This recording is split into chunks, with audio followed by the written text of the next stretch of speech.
की आवाज होगी।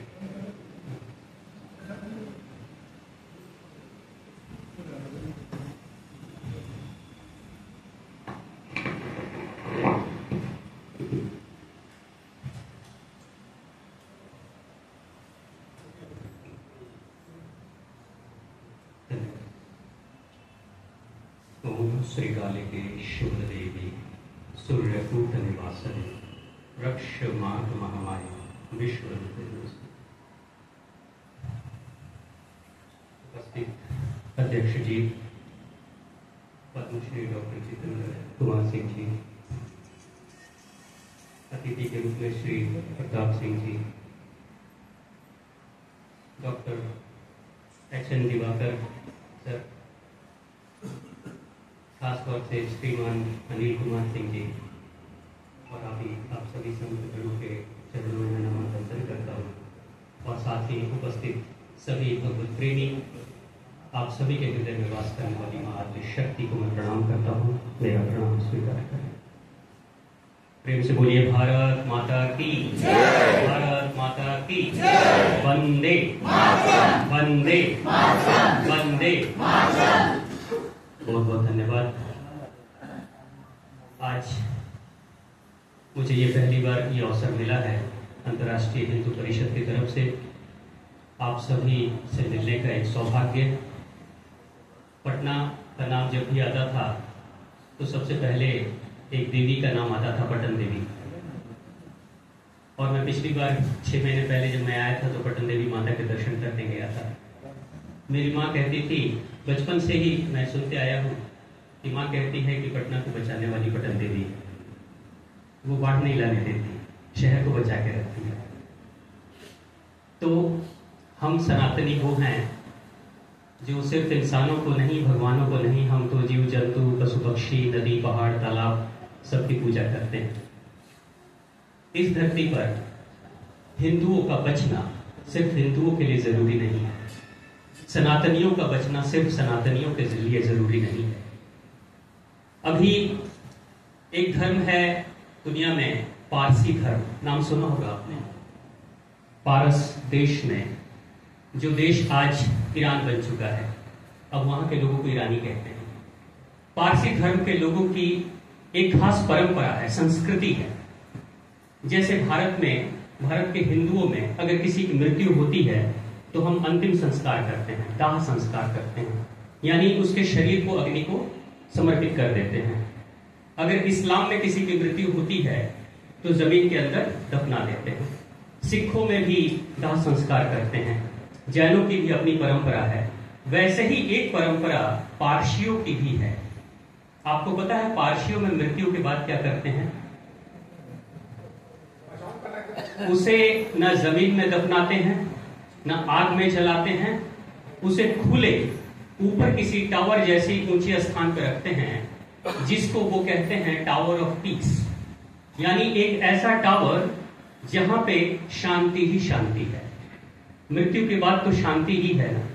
हम भारतीय भी मृत्यु के बाद कहते हैं कि उनकी आत्मा को शांति मिले। अब जीते जी मिली हो ना हो, लेकिन कम से कम मरने के बाद तो मिल जाए।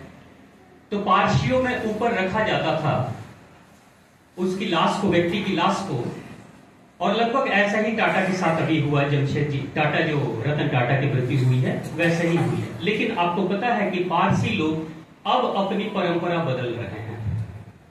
परंपरा क्यों बदल रहे हैं? अब वो भी हिंदुओं की तरह दाह संस्कार कर रहे हैं। क्यों? क्योंकि जिन बाज और गिद्धों के भरोसे डेड बॉडीज को रखा जाता था, उनकी आबादी घट गई है। अब वो डेड बॉडीज सड़ने लग रही है, और सड़ने के कारण से प्रदूषण फैल रहा है, वायु प्रदूषण। अब आप सोच सकते हैं कि एक दिन में कितने लोगों की मृत्यु हो रही है, और जिसको बाज, गिद्ध, कौवे और दूसरे पक्षी नोच नोच कर खा लेंगे 1 से 2 दिनों के अंदर, अगर वो 2 हफ्ते, 4 हफ्ते, 1 महीने पड़ी रहे लाश, तो कितना वायु प्रदूषण फैलेगा।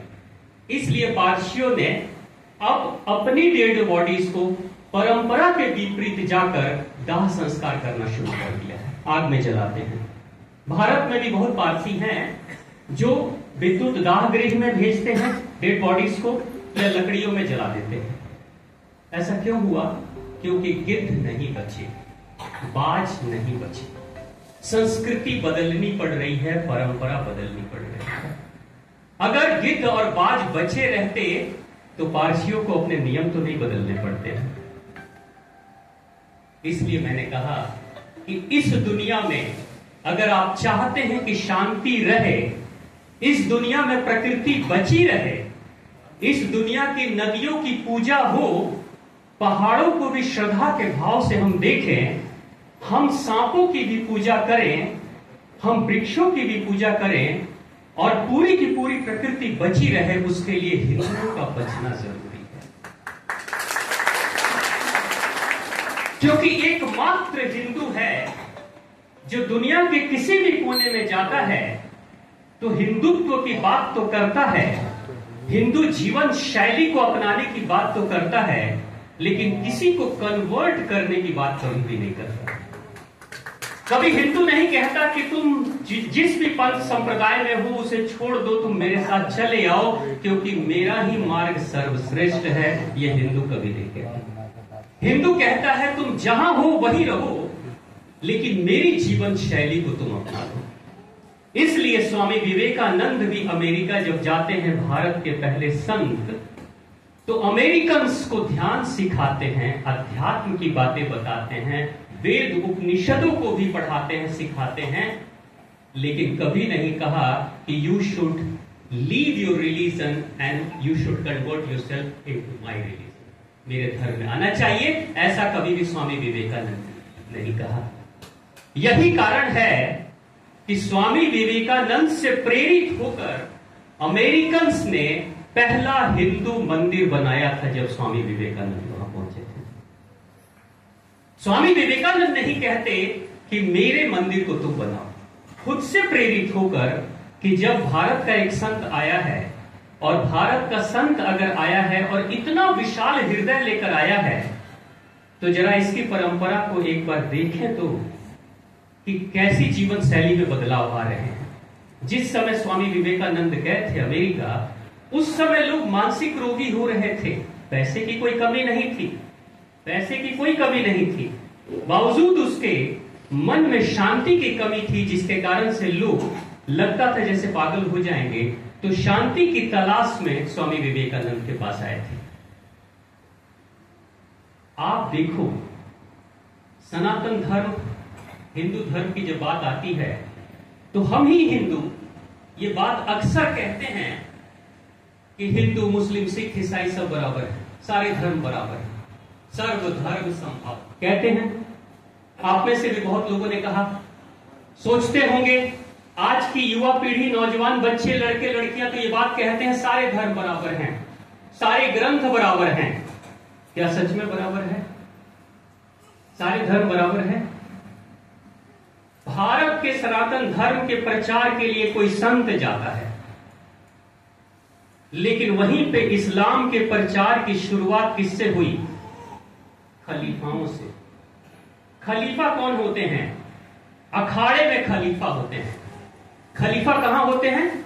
अखाड़े में। जो लड़ने मारने मरने के लिए तैयार है उसी को खलीफा बोलते हैं, लड़ाकू। आप एक बात बताइए कि भारत का संत इंसान के विकारों को मिटाकर उसके अंदर भी शांति लाने की कोशिश कर रहा है, और वहां कोई खलीफा है जो लोगों को जबरन, वो चाहे या ना चाहे, उनको अपने पंथ में शामिल करने की कोशिश कर रहा है। अगर धर्म प्रचार की बात होगी तो फिर आक्रामक बनने की जरूरत क्या है? तो जब भारत का कोई व्यक्ति कहता है कि सब बराबर है धर्म, तो क्या संत और खलीफा में अंतर नहीं है? अंतर नहीं है, बिल्कुल है। तो आप देखें कि शुरुआत कहां से हुई है। भारत का कोई, मैं भी अक्सर कथाओं में जाता हूं, आध्यात्मिक चिंतन पे मैं बातें करता हूं, मैं अपनी पूरी बात बताता हूं। लोग माने तो अच्छी बात है, ना माने तो भी कोई बात नहीं। चलो, जिस दिन आप मान लोगे अच्छी बात है, मुझे खुशी होगी। लेकिन अगर मेरा मकसद ये होता कि मुझे अपने पंथ को बड़ा करना है, संख्या बढ़ानी है, क्योंकि मुझे इलेक्शन लड़ना है, वोट बैंक चाहिए, तब तो अगर कोई मेरी बात नहीं मानता तो क्रोध आ जाता ना। तो जब क्रोध आता तो मैं फिर किसी भी हालत में, चाहे लोभ से, लालच से, भय से, कैसे भी करके जबरन मैं उस व्यक्ति को अपने साथ मिलाने की कोशिश करता। लेकिन भारत के लोगों ने नहीं किया ऐसा। भारत में आप देखो कैसी स्थिति है। आज वर्तमान समय में भारत के नौजवान पीढ़ी जिन्होंने साइंस की पढ़ाई की है, वो कहते हैं सभी धर्म बराबर है, कोई फर्क नहीं पड़ता, हम इसमें रहें, हिंदू रहें, मुस्लिम को जाकर ज्वाइन कर लें, मिल लें, या किसी के साथ चले जाएं, कोई फर्क नहीं पड़ता। ऐसा ही कभी ईरान के लोगों ने, ईरान के नौजवानों ने भी सोचा कि कोई बात नहीं, हम अपने धर्म को छोड़ देंगे, उनके साथ मिल जाएंगे, उनके धर्म में चले जाएंगे, उनके पंथ में शामिल हो जाएंगे, तो बात तो बराबर है, जैसे हम आज यहाँ पे हैं वैसे ही हम वहां पे भी रहेंगे। ईरानी अग्नि पूजक हैं, अग्नि की पूजा करते हैं, लेकिन मैक्सिमम ईरानी धीरे धीरे कन्वर्ट होना शुरू हो गए, लोभ से, लालच से, जबरन, भय से कन्वर्ट होना शुरू हो गए, और आज ईरान एक मुस्लिम राष्ट्र है। पहला जत्था जब अत्याचार शुरू हुआ ईरान में, तो पहला 30,000 लोगों का जत्था भारत में आया था, ईरानियों का, यानी पारसियों का, जो गुजरात के तट पे रुका और भारत ने शरण दी। उसी में से टाटा की फैमिली भी है, जो इतनी बड़ी कंपनी है, गोदरेज की फैमिली भी है, जो इतनी बड़ी कंपनी है, और भारत की सेवा वो कंपनी कर रही है। आज हजारों लाखों एम्प्लॉयज को रोजी रोटी देने की कोशिश वो कंपनी कर रही है, वो पारसी थे। यानी पारसियों की हालत ऐसी है, ठीक हिंदू जैसी, कि हम जहां जाएंगे वहीं के वफादार होकर रह जाएंगे, हम उनके साथ गद्दारी नहीं करेंगे। वो भारत आए, भारत के बन के रह गए, और भारत के राष्ट्र के जीडीपी में उनका भी योगदान हो रहा है, आप देख रहे हैं। लेकिन जो पारस के लोग, जो पारस के युवा सोचते थे कि हम पारसी रहें, जोरास्ट्रियन रहें, या हम मुसलमान बन जाए, क्या फर्क पड़ता है, शौक से बन गए। जैसे आजकल शौक चला हुआ है कि मन करेगा तो एक दिन किसी क्लब में चलेंगे, पार्टी करेंगे, वैसे ही इस क्लब को छोड़ा उस क्लब में चले गए, चले तो गए। धीरे धीरे कन्वर्ट होते होते पारस आज ईरान बन चुका है, मुस्लिम राष्ट्र बन चुका है। नियम क्या बन गया वहां पे, आओगे स्वेच्छा से मगर जाओगे स्वेच्छा से नहीं। ईरान में ये शर्त है, गवर्नमेंट का रूल है कि जो कोई भी इस्लाम को छोड़ेगा उसे फांसी की सजा दे दी जाएगी। ये ईरान की आज की वर्तमान स्थिति है। छुप छुप के ईरानी पारसी अग्नि की पूजा करते हैं, छुप छुप के पर्व मनाते हैं अपने। महिलाओं को बुर्का पहनना अनिवार्य है। कितनी बार ईरान में प्रदर्शन हो चुके हैं, लोगों को फांसी दिया गया, आजीवन कारावास दिया गया, या गोलियों से मार दिया गया। लेकिन आज का डेटा बताता है कि पारस के लोग, ईरान के लोग 50% से ज्यादा युवा, स्त्री और पुरुष चाहते हैं कि जिस दिन ये मुस्लिम राष्ट्र खत्म हो उसी दिन हम फिर से पारसी बन जाए। लेकिन आजादी नहीं मिल रही है, आप याद रखिएगा। हम हिंदू भी अभी कुछ दिनों से ये बातें कह रहे हैं, सब बराबर है, बराबर कुछ नहीं है। हिंदू धर्म को छोड़कर बहुत आसानी से जा तो सकते हैं, लेकिन आसानी से वापस नहीं आ सकते, वो आजादी आपको नहीं मिलेगी। आज जो भारत की स्थिति है, भारत की स्थिति बड़ी विचित्र, दयनीय स्थिति हो रही है। हम, बहुत अच्छी बात डॉक्टर दिवाकर साहब ने बोला, दिवाकर सर ने बड़ी अच्छी बात कही कि भारत के बाहर की जो समस्याएं हैं, जो भारत में बाहर से आ रही हैं, जो आतंकवादियों के कारण से जो हमारे ऊपर खतरा मंडरा रहा है, जो गैर दूसरे देशों के लोगों के कारण से जो खतरा हमारे ऊपर मंडरा रहा है, उससे भी बड़ा खतरा हमारे घर में है। आपको पता है कि पाकिस्तान से अगर भारत को खतरा है, तो पाकिस्तान से भारत को सिर्फ 5% का खतरा है। 95% भारत को भारतीयों से ही खतरा है, जो भारत के अंदर बैठे हुए लोग।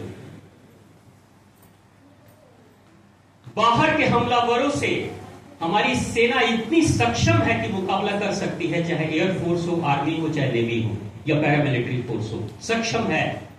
लेकिन अंदर, घर के अंदर जो आस्तीन के सांप हैं, उनसे कैसे मुकाबला आप करेंगे, आपको पता भी नहीं चलेगा। आपको पता भी नहीं चलेगा। इन बड़ी बड़ी समस्याओं को, पहले घर को ठीक करने के लिए सबसे ज्यादा जरूरी क्या है कि इतिहास को भी याद रखें।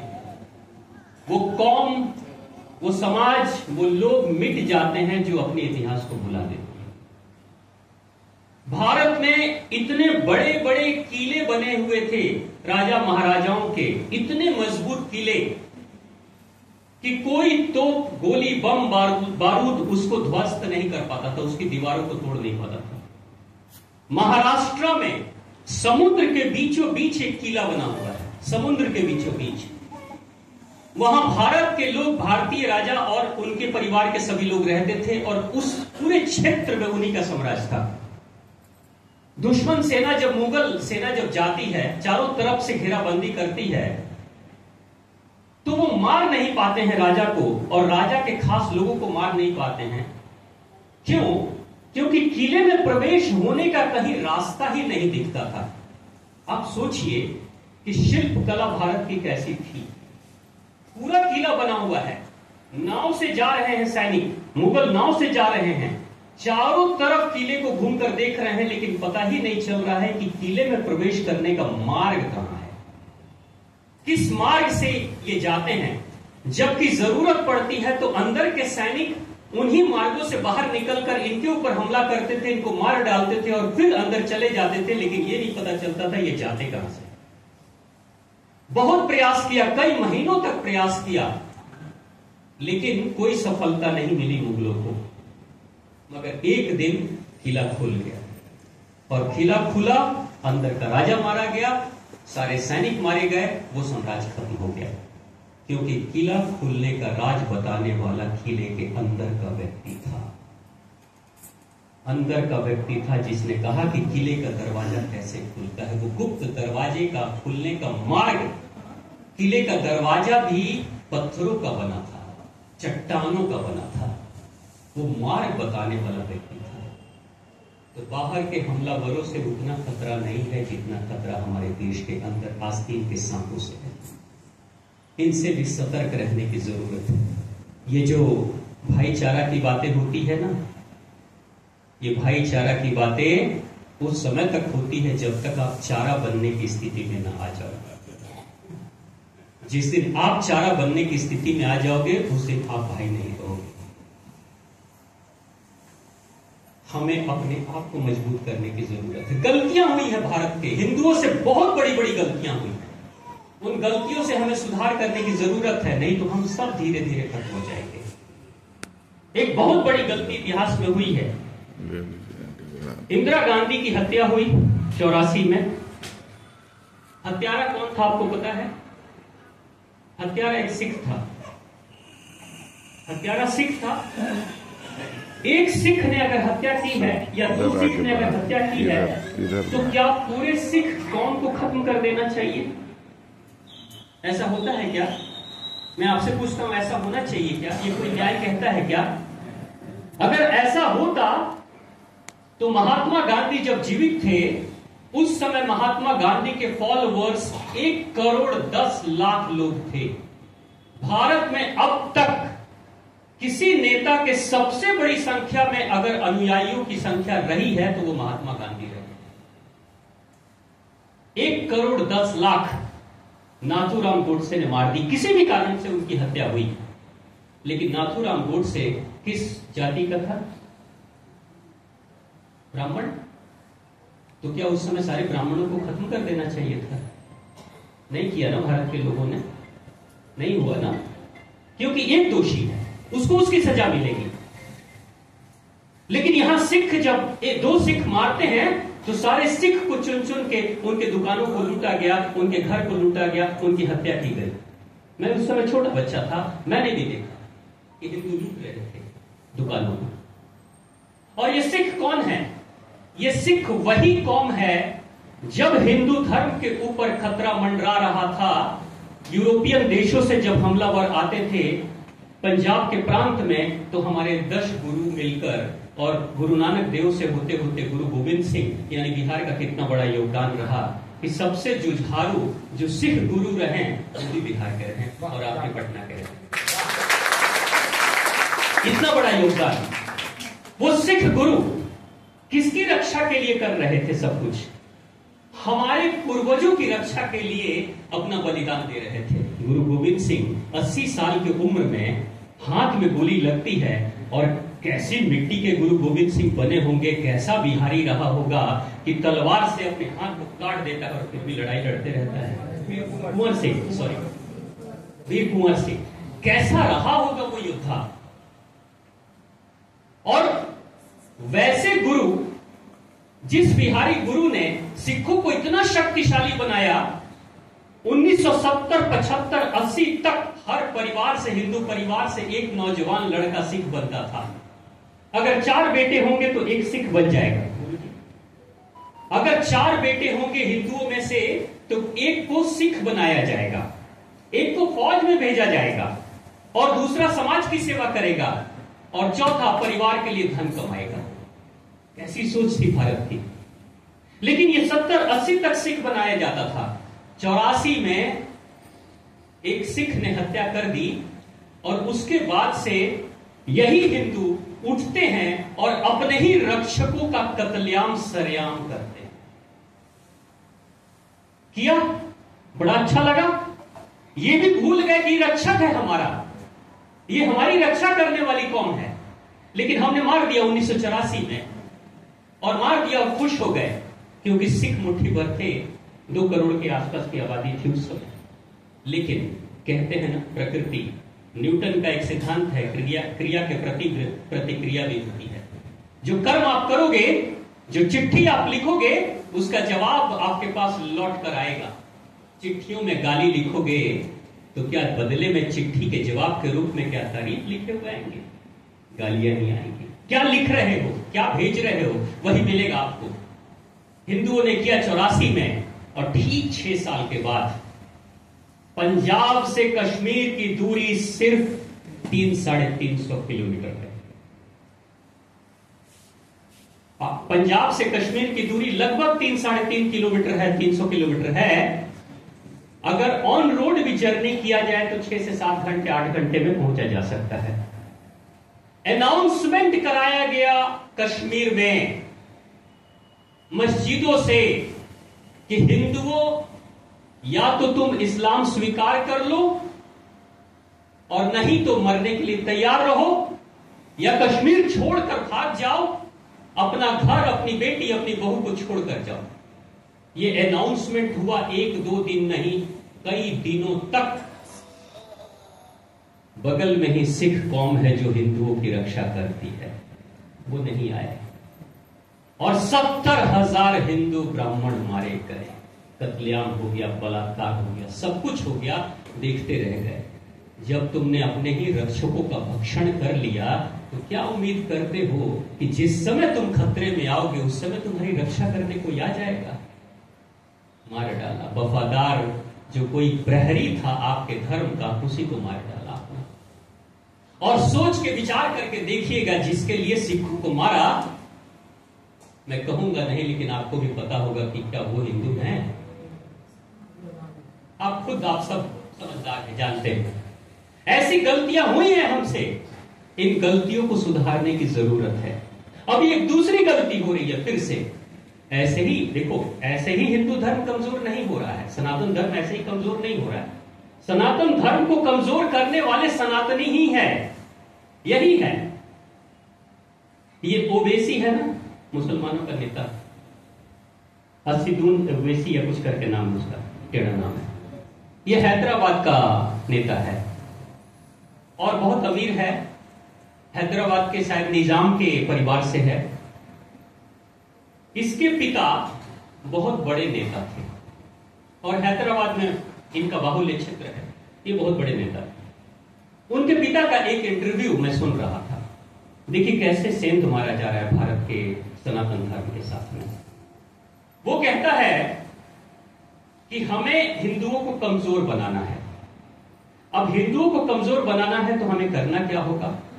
हिंदुओं का जो फाइटिंग फोर्स है, लड़ाकू ग्रुप, लड़ाकू कौम जो हिंदुओं का है, वो हिंदू के शेड्यूल कास्ट हैं, जो राम है, मुसहर हैं, चमार हैं, डोम है, जिनको कहते हैं ना, ये शेड्यूल कास्ट हैं। आपको पता है जब मुगल आए तो डर से, भय से, लोभ से सनातन धर्म के दूसरे वर्ण वाले को, जिसमें ब्राह्मण भी थे, जिसमें वैश्य भी थे, जिसमें क्षत्रिय भी थे, इन तीनों को उन्होंने कन्वर्ट कराया। मुगलों ने कन्वर्ट कराया, क्रिश्चियनों ने कन्वर्ट कराया, मार के, पीट के, या फिर डरा के, धमका के, या लोभ देकर या पैसा देकर कन्वर्ट कराया। एकमात्र वर्ण जो कन्वर्ट नहीं हुआ मुगलों से और क्रिश्चियनों से, वो हमारा शेड्यूल कास्ट वर्ण था। ये कन्वर्ट कभी नहीं हुआ। क्यों? क्योंकि ये कट्टर हिंदू थे, कट्टर हिंदू। जब भारत की निशानियां, इनके शरीर के ऊपर की जो निशानियां थी, जनेऊ, कलेवा, टीका, चोटी, ये सब जब काटा गया, तोड़ा गया, नष्ट किया गया, तो इन्होंने कहा कि तुमने हमारे धर्म ग्रंथों में आग लगा दिया, कोई बात नहीं। तुमने हमारी निशानियां मिटा दी, कोई बात नहीं। तुमने हमारे मंदिर तोड़ दिए, कोई बात नहीं। लेकिन हम तो रहेंगे हिंदू, हम तो रहेंगे अपने राम के, अपने कृष्ण के ही रहेंगे, अपने मां भगवती के ही रहेंगे। ऐसा इन्होंने सोचा, तो उसी के बाद से इन लोगों ने अब मंदिर जा नहीं सकते, निशानियां धर्म की कोई है नहीं, भगवान का नाम पढ़ने के लिए, भगवान का गुणगान पढ़ने के लिए ग्रंथ नहीं है, तो इन्होंने अपने ही बच्चों के नाम राम रख दिए, कृष्ण रख दिए, सीता रख दिए, गीता रख दिए, गायत्री रख दिए, लक्ष्मी रख दिए। आप जाइए किसी भी शेड्यूल कास्ट बस्ती में और सुनिए इनके बच्चों का नाम क्या है। आपने कभी नोटिस किया है? जरूर किसी न किसी भगवान के नाम से उनके नाम रहते हैं। कोई नारायण है तो कोई सुदामा है, तो कोई कृष्ण है, तो कोई बलराम है। जरूर किसी न किसी भगवान के नाम से उनके नाम रहते हैं। यानी ये वैसे लोग थे जो अपने धर्म की रक्षा के लिए सर पे मैला उठाया। जब मुगल अनाज को काट देते थे, बर्बाद कर देते थे, इनकी फसलें बर्बाद कर देते थे, और भूख जब इनको लगती थी तो अनाज कहां से मिले, तो खेतों में जाते थे, और खेतों के अंदर जो चूहों का बिल हुआ करता था, उन बिल के अंदर जो चूहे अनाज लेकर जाते थे, खुदाई कर करके अनाज निकालते थे, उसे पटक कर साफ करके, और तब जाकर वो खाना बनाते थे और खाते थे, पेट भरते थे। उस कौम को लोग आज मुसहर कहते हैं। मूस के बिल में से जो अनाज निकालता है वो मुसहर है। वो जो डोम है, जिसको डोम कहते हैं, वो डोम नहीं, वो ओम हुआ करता था। यानी पवित्र कौम, पवित्र कौम। जैसे आप देखिए, एक सन्यासी, साधु संत सन्यासी जो होता है, वो दूर, कॉलोनी से दूर रहता है। उसी तरीके से जो ओम थे वो कॉलोनी से दूर रहते थे, और ये पवित्र थे। लेकिन उन पवित्रों को बाद में अंग्रेज और मुगलों ने डोम, ओम नहीं डोम कहना शुरू कर दिया, क्योंकि अपवित्र हैं इसलिए ये दूर रहते हैं। अगर वो अपवित्र होते तो फिर उनकी अग्नि इतनी पवित्र कैसे हो जाती? अगर वो अपवित्र होते तो भारत का हिंदू धर्म का जो सबसे पवित्र और सबसे कठिन पर्व है, आपके बिहार से उसकी शुरुआत हुई है, वो पर्व कौन सा है? छठ पूजा। बिहार, उड़ीसा, बंगाल एक ही था पहले। यहीं से, इसी धरती से सूर्य भगवान की उपासना शुरू की गई, और सबसे कठिनाई से मेरी माँ जब पूजा करती है तो मेरी माँ बताती थी कि एक बार की बात है कि गेहूं धो के पसारी हुई थी और लगभग सूख गया था, और मुझे माँ ने दिया था ये लो डंडा, और लेके बैठे रहना ताकि कोई कौवा कबूतर वगैरह ना आ जाए, जूठा ना करते। अब मैं इतना सीरियस तो था नहीं कि भाई इतना भी होता है, जूठा करते। और तब तक क्या हुआ कि मुझे कहीं मेरा ध्यान इधर उधर भटक गया, एक कबूतर आया, एक दो दाने चुप के चला गया। अब ये भी पता नहीं था कि इसका मैटर इतना सीरियसनेस वाला है, माँ को नहीं बताना। माँ पूछी कि कबूतर आया था क्या? मैं एक आया था, एक दो दाना, तुम तो बर्बाद कर दी। माँ दोबारा उठाकर लेकर गई और धोई, और खुद भी मुझसे हैंडपंप चलवा के धुलवाई। तब मुझे पता चला कि अगर कबूतर भी छू देगा तो वो झूठा हो गया, छठी मैया स्वीकार नहीं करेगी। कबूतर भी उस दाने को छू दिया तो छठी मैया स्वीकार नहीं करेगी, यानी साक्षात सूर्य देव स्वीकार नहीं करेंगे। और वो डोम जो अपवित्र हैं, उन्हीं के हाथ का छुआ हुआ डाला आएगा तो छठी मैया स्वीकार कर लेगा। और तब आपने उसको कहा कि वो अपवित्र हैं, और मुगलों ने कहा, अंग्रेजों ने कहा, और हमने मानना और रखना शुरू कर दिया। और ओबीसी का पिता जो है हैदराबाद में जब मीटिंग ले रहा है तो वो कहता है कि इनको ना तो मुसलमान कन्वर्ट कर पाए, इनको ना क्रिश्चियन कन्वर्ट कर पाए। क्यों? क्योंकि इन जैसा लड़ाकू जुझारू कोई था ही नहीं। जब कभी भी अंग्रेज सेना जाती थी या मुगलों के सैनिक जाते थे इनके कॉलोनी में, तो इनके हाथ में झाड़ू मिल जाए, पत्थर मिल जाए, ईंट मिल जाए, कीचड़ मिल जाए, कुछ न मिले तो अगर मां के हाथ में बच्चा है तो बच्चे को भी फेंक के मार देगी, लेकिन कहेगी दूर हट जा तू सब, मेरे धर्म को बदलने की कोशिश मत कर, हम हिंदू हैं, हिंदू ही रहेंगे। और वो ओबीसी का पिता कहता है कि इनकी जो फाइटिंग फोर्स है जिसको कभी कोई नहीं बदल पाया, उनको हमें बदलना है। क्यों?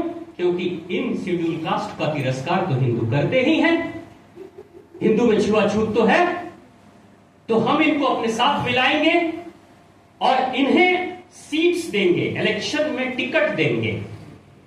और आपस में मिलकर इन्होंने क्या किया कि हैदराबाद का पहला शेड्यूल कास्ट मेयर बनाया।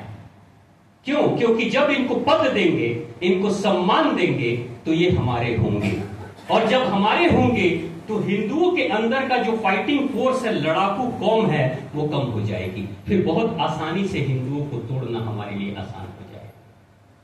और किया, और सफल भी हुआ, क्योंकि पहला मेयर उसने शेड्यूल कास्ट को बनाया। आप देखिए आज के समय में क्या हो रहा है। आज हमारे समाज में एक बौद्ध धर्म के नाम से भी कुछ लोग धीरे धीरे धीरे धीरे हिंदू धर्म को छोड़ते जा रहे हैं। डॉक्टर साहब, हिंदू धर्म को छोड़ रहे हैं क्योंकि हम बौद्ध बन रहे हैं। बौद्ध नहीं बन रहे हैं, आपको कन्वर्ट किया जा रहा है। और मैंने देखा बहुत सारे ऐसे नए बौद्ध, ओरिजिनल जो बुद्ध हैं तो वो तो भाई उनको तो मैं भी मानता हूं, उनके नक्शे कदम पे मैं भी चलता हूं, लेकिन ये जो नए बुद्ध हैं, नए वाले आ रहे हैं, ये इतने कट्टर हो गए हैं कि ये शपथ दिलाते हैं अपनी सभाओं में कि हम राम को नहीं मानेंगे, हम कृष्ण को नहीं मानेंगे, हम मां भगवती की पूजा नहीं करेंगे, हम दुर्गा पूजा नहीं करेंगे, तो गणेश पूजा नहीं करेंगे। हाथ उठाकर हजारों हजार की तादाद में शपथ दिलवा रहे हैं। आपने सुना होगा, न्यूज में भी देखा होगा, सोशल मीडिया पे ये सब चीजें चल रही हैं। यानी कहने का अर्थ ये है कि आप में से एक भी व्यक्ति अगर निकल कर जा रहा है ना, तो वो हजारों दुश्मन के बराबर है। स्वामी विवेकानंद जब अमेरिका में थे तो उस समय के पत्रकारों ने पूछा था, स्वामी विवेकानंद कहते थे कि हमारा सनातन धर्म कितना अच्छा है, और वो कन्वर्सन के खिलाफ थे, क्योंकि जो अंग्रेज थे वो पूरे दुनिया भर से ये प्रचार प्रसार करते थे कि भारतीय जो लोग हैं ये जंगली हैं, भारत के लोग जंगली हैं, ये सांपों से खेलते हैं, ये सपेरे हैं, ये अनपढ़ गंवार हैं, इनको पढ़ाने के लिए, इनको शिक्षा देने के लिए आप लोग धन दो, पैसे दो, ताकि उन गंवार हिंदुओं को, सनातनियों को हम लोग शिक्षित करेंगे। और मिशनरीज आती थी, ये मिशनरी जो क्रिश्चियन मिशनरीज हैं, ये हमारी शिक्षा के लिए पूरी दुनिया भर से पैसे वसूलती थी और हम लोगों को शिक्षित बनाती थी, यही काम करती। तो पूरी दुनिया भर में खबर थी स्वामी विवेकानंद से जाने से पहले कि हिंदू बड़े गंवार हैं, हिंदू बड़े गंवार हैं, जानवर पालते हैं, जानवरों के साथ रहते हैं, सांपों के साथ खेलते हैं,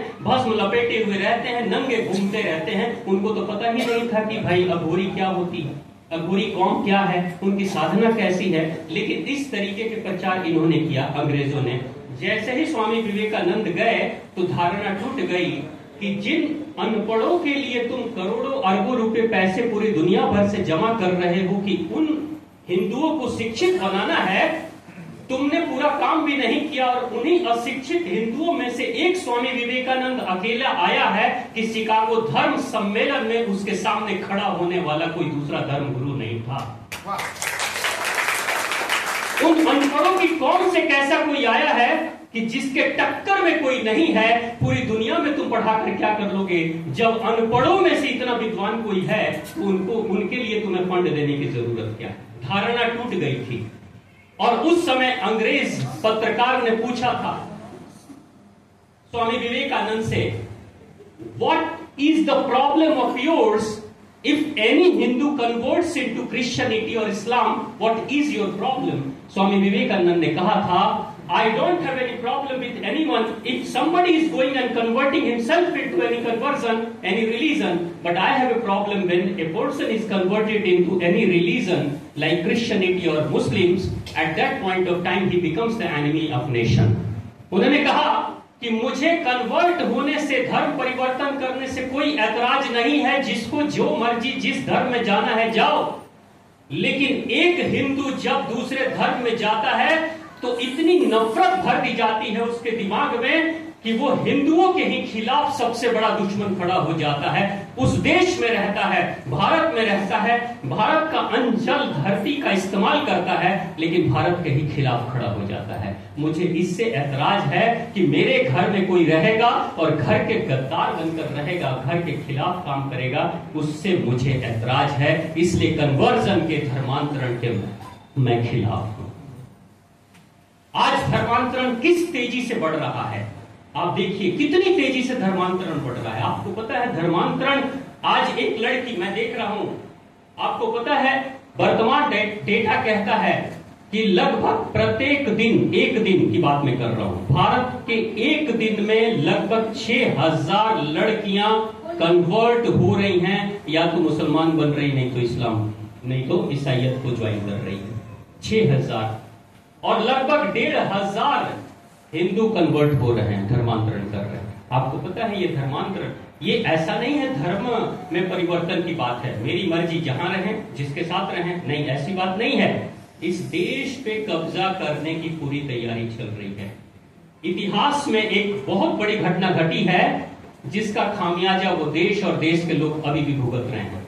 जो नए बुद्ध बन रहे हैं उनको मैं बता रहा हूं कि उनके साथ आने वाले समय में क्या होगा।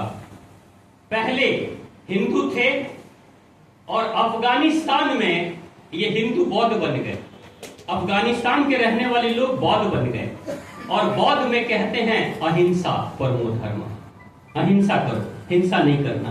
लेकिन जैसे ही आक्रांताओं ने हमला किया, वो सबसे पहले, उनके साथ हिंदू तो थे नहीं और खुद लड़ पाते नहीं थे, अंत में ये सारे के सारे कन्वर्ट हो गए।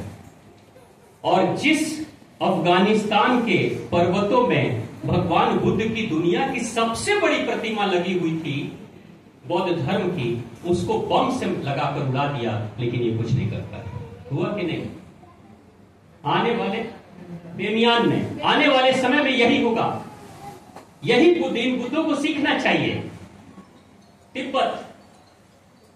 तिब्बत में जब आपका नालंदा यूनिवर्सिटी जो था ना, नालंदा विश्वविद्यालय, नालंदा विश्वविद्यालय को जब जलाया गया तो 6 महीने किताबें जली। और नालंदा विश्वविद्यालय को जलाने वाला कौन था? कौन था? बख्तियार खिलजी। अभी मोदी जी ने, वर्तमान सरकार ने फिर से नालंदा विश्वविद्यालय को बना दिया है, लोकार्पण भी कर दिया, उद्घाटन भी हो गया। जैसे ही उद्घाटन हुआ वैसे ही ये सोशल मीडिया पे एक नैरेटिव चलना शुरू हो गया कि नालंदा विश्वविद्यालय को बख्तियार खिलजी ने नहीं जलाया, तो फिर किसने जलाया? ब्राह्मणों ने जलाया। ये नई चीज चल रही है। अब आप देखिए, जो वेन सांग था, चीनी यात्री और छात्र जो रहकर पढ़ाई किया था, उसने अपनी किताब में लिखी है कि नालंदा विश्वविद्यालय में 3 धर्मों की शिक्षा दी जाती थी। ग्रंथ थे जैन, बुद्ध और सनातन वेद। अथर्ववेद का नाम उसने लिखा है, अथर्ववेद की पढ़ाई होती थी नालंदा विश्वविद्यालय में। आप जरा सोचिए, जब हिंदू धर्म ग्रंथ की पढ़ाई हो रही है, बौद्ध धर्म ग्रंथ की पढ़ाई हो रही है, जैन धर्म की पढ़ाई हो रही है, तो इन्हीं में से, तीनों में से कोई उठकर जाके आग लगा देगा, अपने विश्वविद्यालय को जला देगा। बख्तियार खिलजी ने जलाया, और इतना नफरत था उसको इन लोगों से, इन बुद्धों से, उस समय के पंडितों से, उस समय के विद्वानों से, कि कुछ बुद्ध वहां से जब नालंदा विश्वविद्यालय में आग लगने के बाद जान बचाने के लिए वो भागने लगे, तो कुछ लोग तिब्बत से आए थे पढ़ाई करने के लिए। बख्तियार खिलजी अपनी पूरी फौज लेकर तिब्बत तक पहुंच गया था कि इनको मार डालेंगे, नहीं तो दुनिया के किसी भी कोने में ये रहेंगे तो फिर से शिक्षा अपनी खड़ी कर देंगे। वहां तक पहुंच गया था। इतिहास में उसके भी साक्ष्य हैं ये घटना। लेकिन अभी नए नैरेटिव बन रहे हैं कि नालंदा विश्वविद्यालय को तो हिंदुओं ने ही जलाया था। क्यों? क्योंकि अभी बात चल रही है, जो मैंने कहा था ना, ओबीसी के पिता ने कहा था कि हिंदू को डिवाइड कर दो 2 हिस्से में, तो हिंदू में से निकलकर बौद्ध बन रहे हैं। तो अब जैसे ही ये बात उठेगी कि नालंदा विश्वविद्यालय को फिर से पुनर्स्थापित करने के लिए कोई हिंदू प्रधानमंत्री ने बनाया है, तो कहीं इनका हृदय परिवर्तन न होने लगे कि भाई घुमा फिरा के तो वही सनातनी ही तो खड़ा करते हैं ना।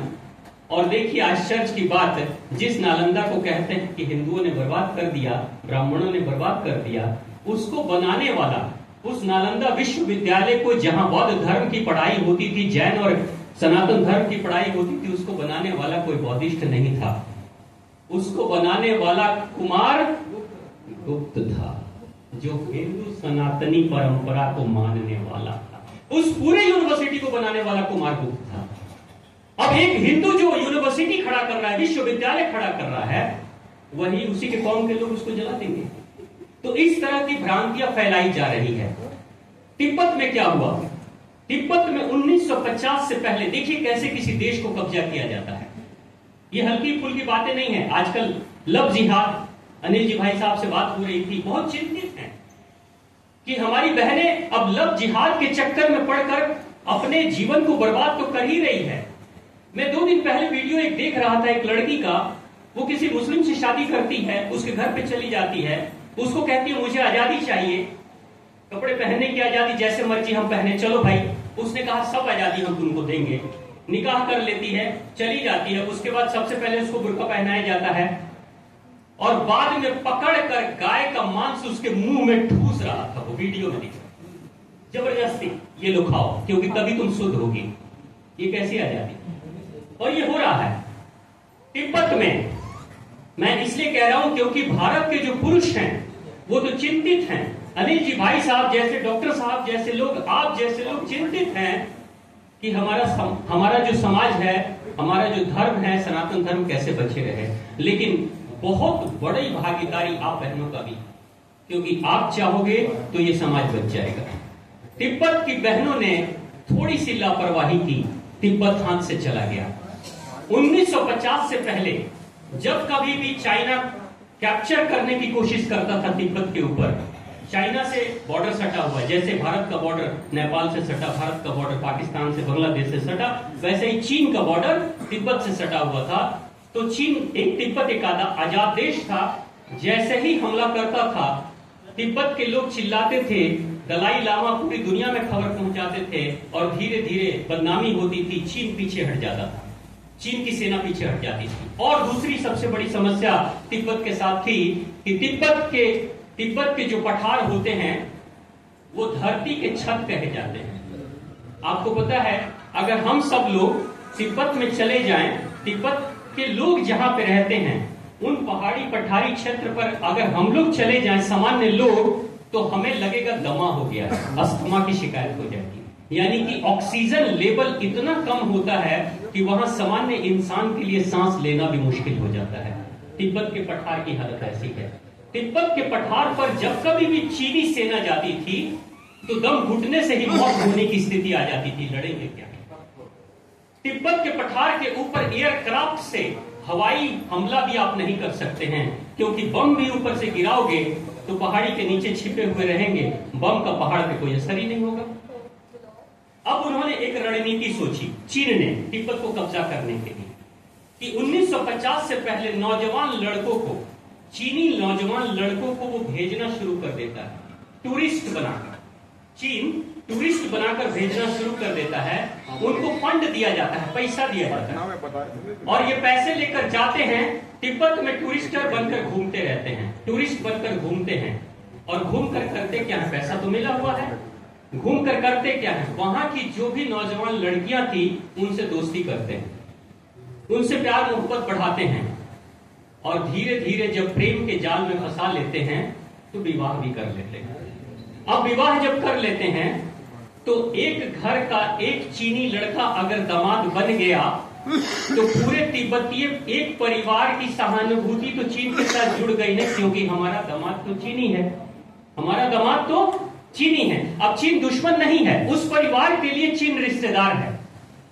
अब ऐसे ही करते करते चीन के लड़के हर घर में लड़कियों से शादी करना शुरू कर दिया और धीरे धीरे लगभग हर घर में चीन के दामाद होने लगे, हर घर में। 1950 में सिर्फ 5000 आर्मी के लोगों को चीन ने भेजा तिब्बत में, और तिब्बत की जो सेना थी, जो सबसे शक्तिशाली, भारतीय सेना से भी सबसे शक्तिशाली थी, क्योंकि तिब्बत की सेना कम ऑक्सीजन में लड़ने की क्षमता रखती थी। सिर्फ एकमात्र दुनिया में वैसी सेना है तिब्बतियन सेना जो कम ऑक्सीजन में लड़ सकती है, बाकी दुनिया में किसी भी सेना में वो क्षमता नहीं है। लेकिन इतने सक्षम सैनिक भी हार गए, क्यों? क्योंकि आम जनता तो चीनियों के समर्थन में पहले से ही थी। आम जनता तो सोच रही थी कि अरे दामाद के ही लोग तो आ रहे हैं, ये फौजी कौन है? मेरे ही बेटी के ससुराल के तो लोग हैं ये फौजी। अब देश भाड़ में जाए कोई फर्क नहीं पड़ता, हमारी बेटी बचनी चाहिए, हमारा परिवार बचना चाहिए, हमारा रिश्ता बचना चाहिए।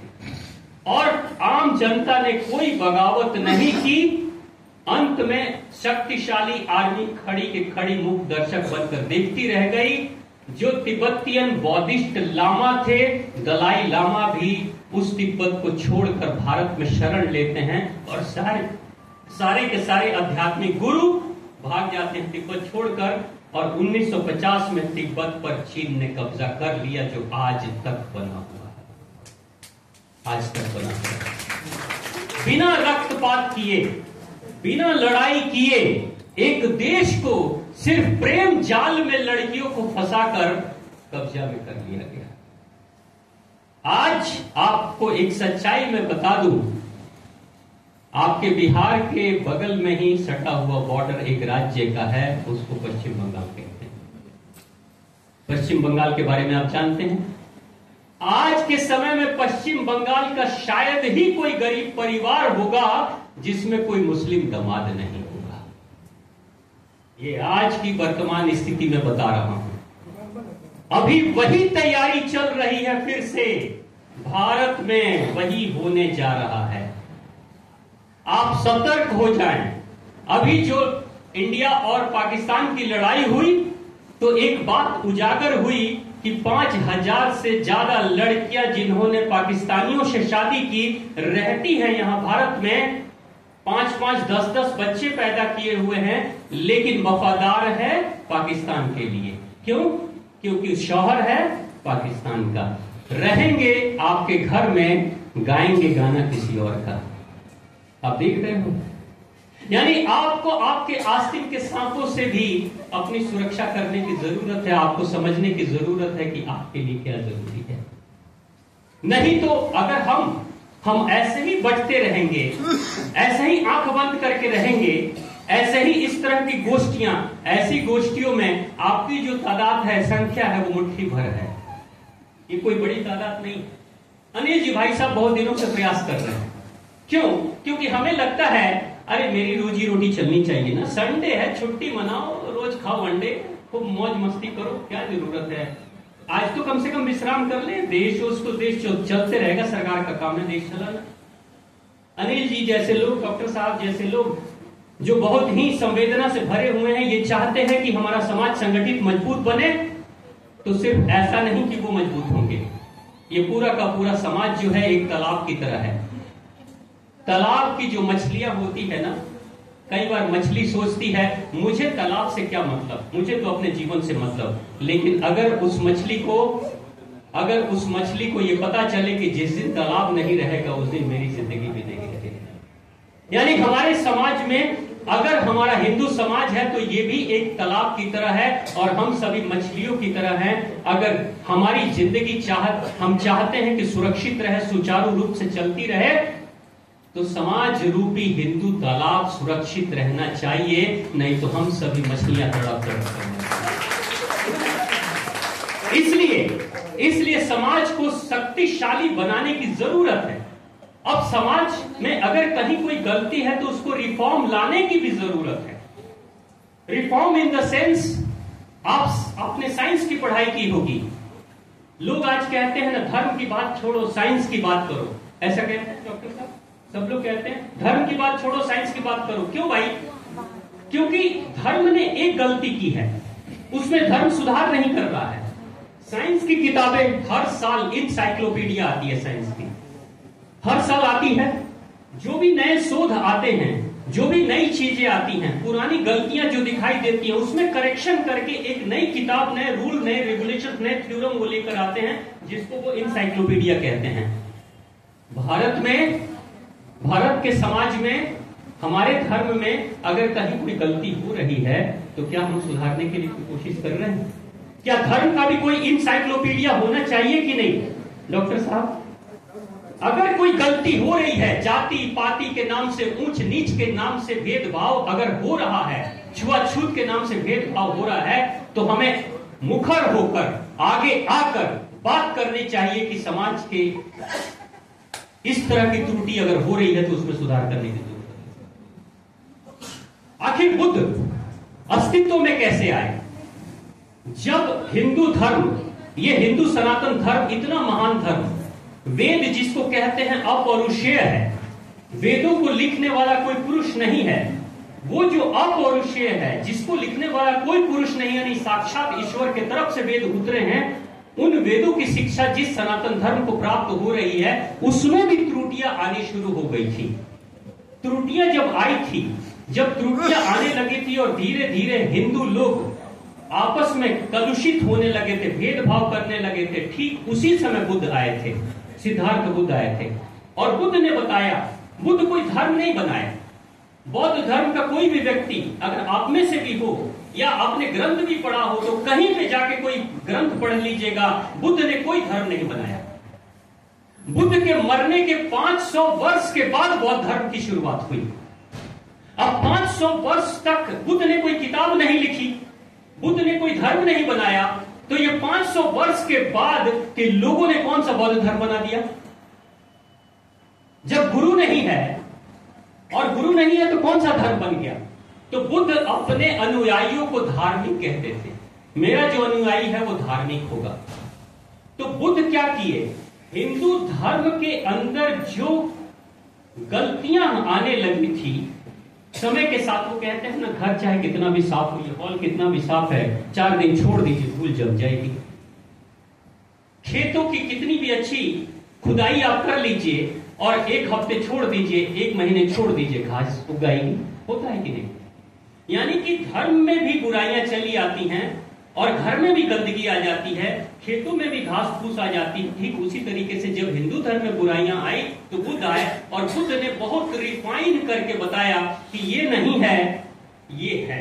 यानी जो छोड़ने योग्य है, बुद्ध ने कहा छोड़ दो, ये सनातन धर्म नहीं है, और ये पकड़ने योग्य है, इसको पकड़ो। तो बुद्ध ने इतना रिफाइन करके बनाया कि हिंदू ही निकल कर आते हैं और सारे के सारे धीरे धीरे बौद्ध धर्म अपनाना शुरू कर देते हैं और बहुत बड़ी तादाद बन गई थी। अब भगवान बुद्ध ने ही भविष्यवाणी की थी कि मेरा जो धर्म है 500 वर्षों के बाद खत्म हो जाएगा। ये बुद्ध के त्रिपिटक में ये लिखा हुआ है कि 500 वर्ष के बाद मेरा धर्म खत्म हो जाएगा। क्यों भविष्यवाणी की? क्योंकि बुद्ध को भी पता था कि मेरे धर्म में भी बुराइयां चली आएगी 500 वर्षों के बाद, इसलिए ये भी धर्म टूट जाएगा। ऐसे बुद्ध की भविष्यवाणी थी। अब बुद्ध, सारे लोग बुद्ध बन गए, लेकिन बुद्ध ने बनाया एक, कहते हैं ना, मानव का धर्म, बेहतरीन मानव का धर्म। अब उन्हीं बेहतरीन मानव के धर्म में बुद्ध के जाने के बाद से इतनी बुराइयां आई कि उन्हीं में से पंथ बन गए हीनयान, महायान, अब बने वज्रयान, और ये तीनों लड़ने लगे आपस में, तीनों ग्रुप आपस में लड़ने लगे। और लड़ते लड़ते इतनी बुराई समाज में आ गई कि अब लोग त्रस्त हो चुके थे कि भाई जल्दी से जल्दी इससे छुटकारा मिले। तो ठीक उसी समय अवतरण होता है आदि गुरु शंकराचार्य का। आदि गुरु शंकराचार्य जब आते हैं तो आदि गुरु शंकराचार्य ने जितनी बुराइयां फैली हुई थी वो शास्त्रार्थ करते हैं, चर्चाएं करते हैं धर्म के बारे में, और बैठाते हैं लोगों को और कहते हैं तुम अपना विचार रखो, मैं अपना विचार रखूंगा। जो विचार सर्वजन के द्वारा समर्थित होगा उसको मान लिया जाएगा।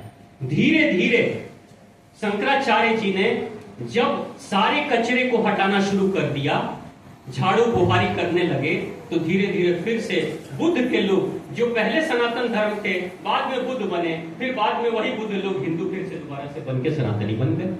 इसलिए आदि गुरु शंकराचार्य ने 4 मठों की स्थापना की, 4 मठों की स्थापना की और फिर से सनातन धर्म को स्थापित कर दिया। यानी कि आप देखो, बुद्ध ने भी रिफाइन किया, आदि गुरु शंकराचार्य ने भी रिफाइन किया। आज रिफाइन हो रहा है क्या?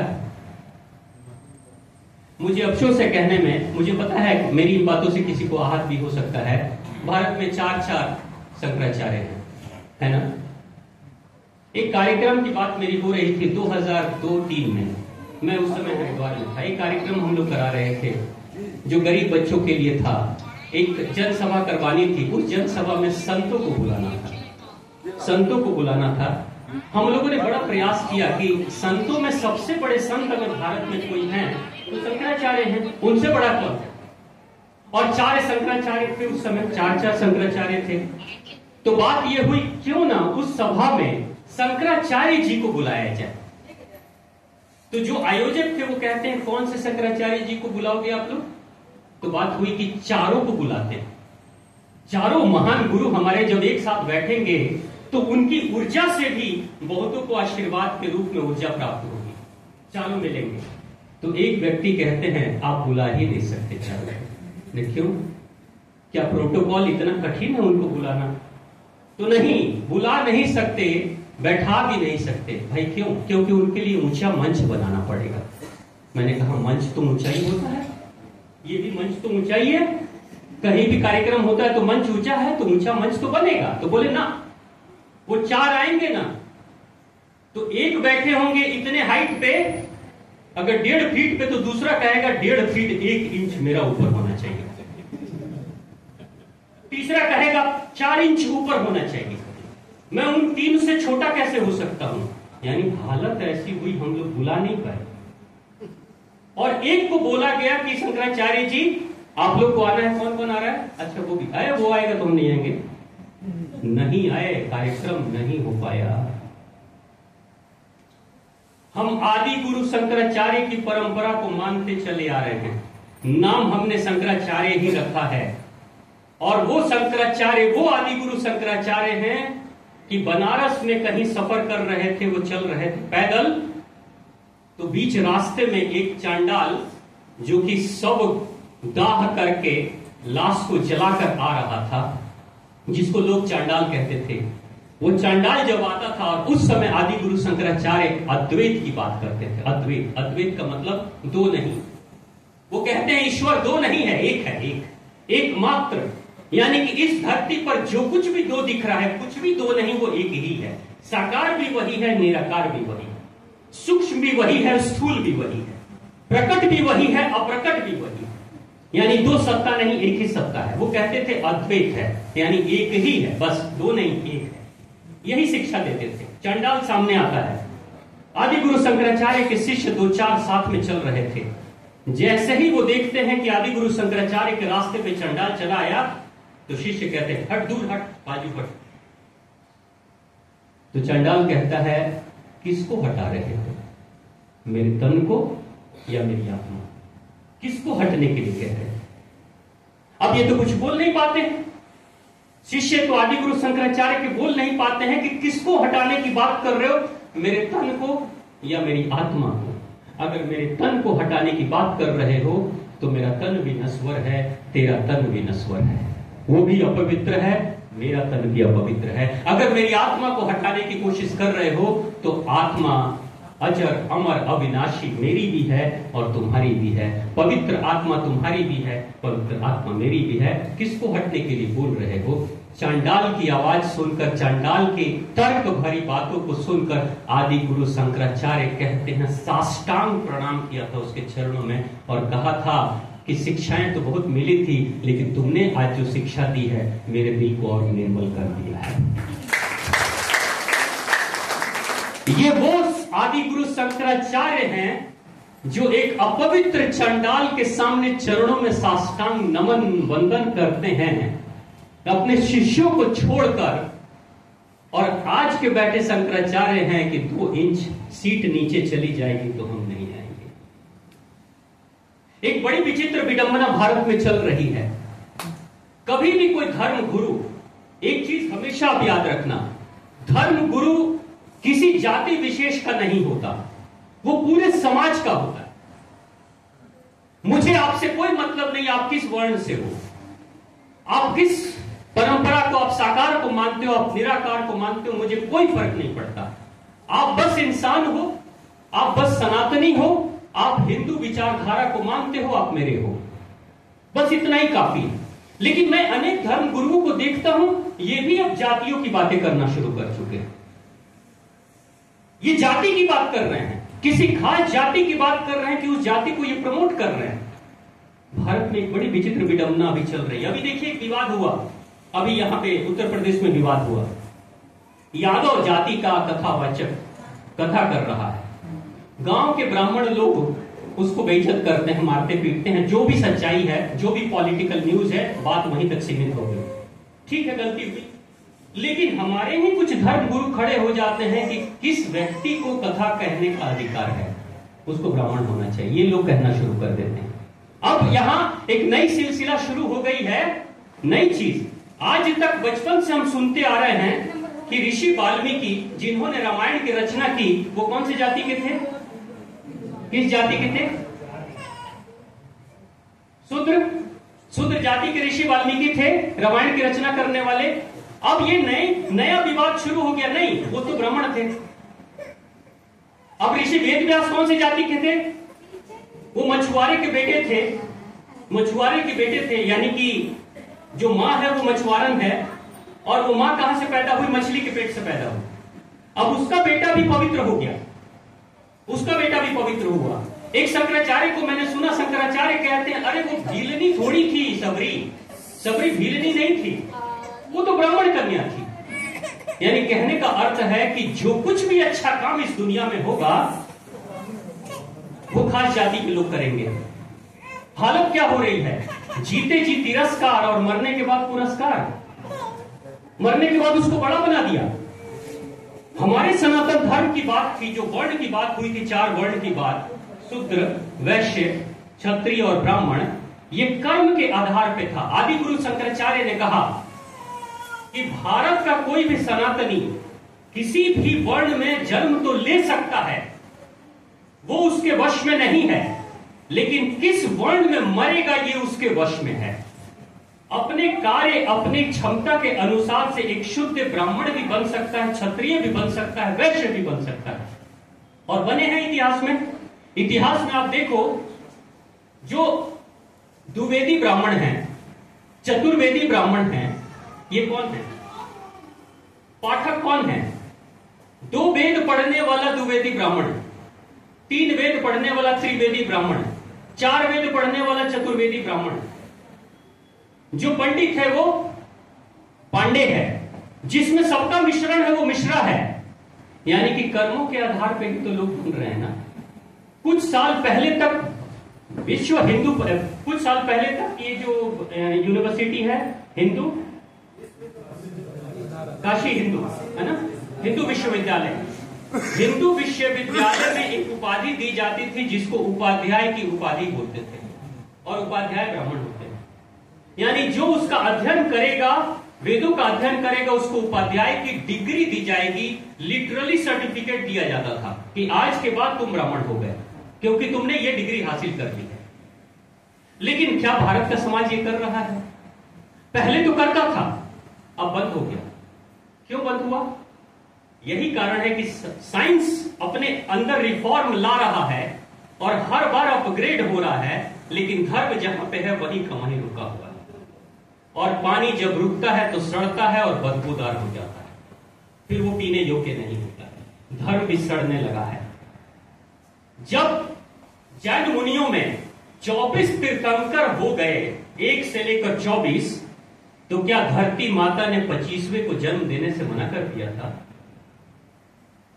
क्यों नहीं आया 25वां तीर्थंकर जैन धर्म में? जब 10 गुरु हो सकते हैं सिखों में, 1 से लेकर 10 तक हो सकते हैं, तो 11वें को क्या भगवान ने पैदा करना बंद कर दिया था? क्यों नहीं 11वां सिख गुरु आया? बुद्ध, क्या उसके बाद से कोई बुद्ध पैदा नहीं हुआ? क्यों नहीं हुआ? इसलिए क्योंकि आज का जो वर्तमान हमारे पूर्वजों का समाज था, इन लोगों ने कहा बस ये बन गया, ये हो गया, इससे बाद किसी दूसरे को मौका नहीं मिलेगा। आपने बचपन में कहानी सुनी होगी, मैंने सुना था ताजमहल के बारे में, कि ताजमहल इतनी सुंदर इमारत बनी, मुगलों ने बनाई, जबकि सच्चाई ये नहीं है। ताजमहल तेजो महल है, भगवान शिव शंभू का मंदिर है, जिसके ऊपर मुगलों ने कब्जा किया, रंग रोगन किया, ऊपर की आकृति को बदला और उसके बाद से उसको एक मजार बना दिया। जबकि ताजमहल भगवान शिव शंभू का कैप्चर किया हुआ मंदिर है। लेकिन ताजमहल के बारे में मैं जब ताजमहल देखने गया तो वहां पे लिखा हुआ था, उसमें कुछ जो गाइड थे उन्होंने बताया कि ताजमहल इतनी सुंदर इमारत बनने के बाद जो उस समय का राजा था, उसने उन खास कारीगरों के हाथ कटवा दिए ताकि दोबारा ऐसी कोई इमारत ये खड़ी कर ना सके। ऐसी कई कहानी आपने सुनी होगी कि हाथ कटवा डालते थे। क्यों भाई? क्योंकि इससे बेहतरीन कोई दूसरा ये खड़ा ना कर सके। धर्म के साथ भी ऐसा ही हो रहा है ना। हाथी तो काटने वाली बात है कि जैन मुनि में 25वां तीर्थंकर अब नहीं आएगा, सिखों में अब 11वां गुरु नहीं आएगा, 12वां नहीं आएगा, 13वां नहीं आएगा। क्यों नहीं आएगा? हम आज का वर्तमान जो हिंदू समाज है, ये धर्म को सड़ा रहा है, अपग्रेडेशन नहीं हो रहा है। इसको परिभाषित करने, इसे बदलने की जरूरत है। अगर हम नहीं बदलेंगे तो सड़ जाएंगे, खत्म हो जाएंगे, और जहां कहीं भी नवीन रचना मिलेगी उनको, लोगों को जहां कहीं कोई बदलाव मिलेगा, वहीं छोड़ के चले जाएंगे। आज जो लोग जनसंख्या बढ़ा रहे हैं, बहुत अच्छी गोष्ठी जो अंतर्राष्ट्रीय हिंदू परिषद ने रखा है कि जनसंख्या को रोकने के लिए कानून बनाने चाहिए। इसलिए कानून बनाने चाहिए क्योंकि जनसंख्या बढ़ाकर धर्म नहीं बढ़ाया जा रहा है, वोट बैंक की तैयारी की जा रही है। सर गिने जा रहे हैं, जिसके पास ज्यादा खोपड़ी उसी की सरकार, उसी की सत्ता, और जिसकी सत्ता होगी वही सत्ता में बैठेगा और फौज को, आर्मी को, संसाधनों का इस्तेमाल करेगा। और याद रखिएगा कि जिस दिन हम लोग अल्पसंख्यक हो जाएंगे, उसी दिन से पलायन करने की तैयारी कर लीजिएगा। यह सत्य है, कटु सत्य है। मुझे लगता है कि कुछ लोगों को यह बातें बुरी लगेगी। हिंदुओं के कॉलोनी में मुसलमान रह सकते हैं, किसी भी धर्म के पंथ के लोग रह सकते हैं, लेकिन मुसलमानों की कॉलोनी में हिंदू नहीं रह सकता, अकेला नहीं रह सकता। मैंने देखा है पुरानी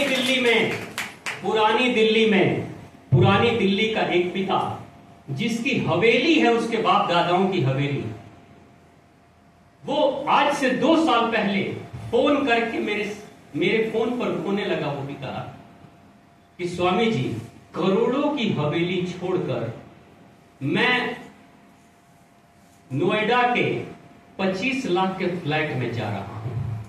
करोड़ों की प्रॉपर्टी मुझे औने पौने रेट पे बेचनी पड़ रही है, छोड़नी पड़ रही है, और 25 लाख रुपए का फ्लैट में जाके खरीद रहा हूं। क्यों? क्योंकि 2 बेटियां हैं मेरी। ये 2 बेटियां जब जाती हैं ना, ट्यूशन, कोचिंग, स्कूल, कॉलेज जाती हैं, तो लगातार इनको छेड़ते रहते हैं लड़के, लगातार। और मेरी पत्नी मना करती है कि मत कुछ बोलना, चुपचाप चले जाना। वो कहती है चुपचाप भी कैसे जा सकते हैं, सड़क रोक लेते हैं। और जिस दिन वो बोल देंगी, उस दिन उनके ऊपर एसिड अटैक भी हो सकता है, उनके साथ बलात्कार भी हो सकता है। अपनी बेटियों की इज्जत बचाने के लिए, अपने भविष्य को बचाने के लिए मैं करोड़ों की प्रॉपर्टी छोड़कर 25 लाख के फ्लैट में जा रहा हूं, और रो रहा है वो बाप। ये हालत हो रही है भारत में। दिल्ली कैपिटल में जो राजधानी है, बाकी जो क्षेत्र हैं भारत में, लगभग 9 ऐसे राज्य हैं जिसकी डेमोग्राफी चेंज हो चुकी है। नागालैंड, मिजोरम, असम, ऐसे मणिपुर, ऐसे जो राज्य हैं, केरला, इसमें आप अल्पसंख्यक हो चुके हैं। आप अल्पसंख्यक हैं। वहां आपके वश में नहीं है कि आप आजादी से रह सकें। लगभग 28 जिले ऐसे हैं जो अल्पसंख्यक हो चुके हैं। धीरे धीरे तादाद आपकी घटते चली जा रही है। अगर आप आबादी, मैं कई परिवारों से, लोगों से बोलता हूं आबादी बढ़ाओ, आबादी बढ़ाओ। एक ने कहा आपने कितनी आबादी बढ़ाई? उल्टा ही क्वेश्चन मार देते। 1 दर्जन पैदा किया, भाई आबादी किसके लिए बढ़ाओ? अरे हमारा क्या है, हम तो जंगलों में पहाड़ों में भी रह लेंगे, उधर कुटिया भी बना के रह लेंगे। बाबा जी भी सामने बैठे हुए हैं, पैसा हो, बैंक बैलेंस हो, नहीं पता है, समाज भीख तो दे ही देगा, पैसा तो दे ही देगा, कपड़े भी तो दे ही देगा। एक ही टाइप के तो कपड़े पहनते हैं लोग, दान में दे देते हैं। चप्पल भी ऐसे पहनते हैं कि जल्दी खराब नहीं होगा, लकड़ी का है, खड़ा हो। आपके चप्पल खराब हो जाएंगे, हो सकता है कि 6 महीने में, साल भर में, हमारे तो 5 साल चलेंगे घिसते हुए, कोई दिक्कत नहीं। लेकिन आपका समाज सुरक्षित रहे, इसलिए हम लोग को चिंता सता रही, क्योंकि कोई गृहस्थ के घर से ही तो पैदा एक सन्यासी होता है ना। मैं भी तो किसी गृहस्थ के घर से पैदा, इसलिए गृहस्थों का बचना बहुत जरूरी है, तभी बात होती है। तो अगर आप आबादी नहीं बढ़ा सकते, कोई बात नहीं, आबादी कम करने या आबादी पे प्रतिबंध लगाने या के लिए सरकार से अपील तो कर सकते हो, आवाज तो उठा सकते हो ना। इतना तो कर सकते हैं ना, कि वो भी नहीं कर सकते। तो क्या किया? कुछ कर रहे हैं क्या? आप कर रहे हैं, तभी तो अनिल जी का सहयोग कर रहे हैं, डॉक्टर साहब का सहयोग कर रहे हैं, तभी तो आप आए हैं। लेकिन आप जैसे, आप जहां भी रहें, इसके विरोध में बात करें। आपके पास सोशल मीडिया है, आपके पास फेसबुक है, ट्विटर है, यूट्यूब है, आप बातें करें, आप शेयर करें बातों को, आप प्रचार करें कि भारत में संख्या बढ़ाने के विरोध में जो कानून है वो सख्त से सख्त, जल्द से जल्द लाना चाहिए। जनसंख्या नियंत्रण पे कानून आने चाहिए।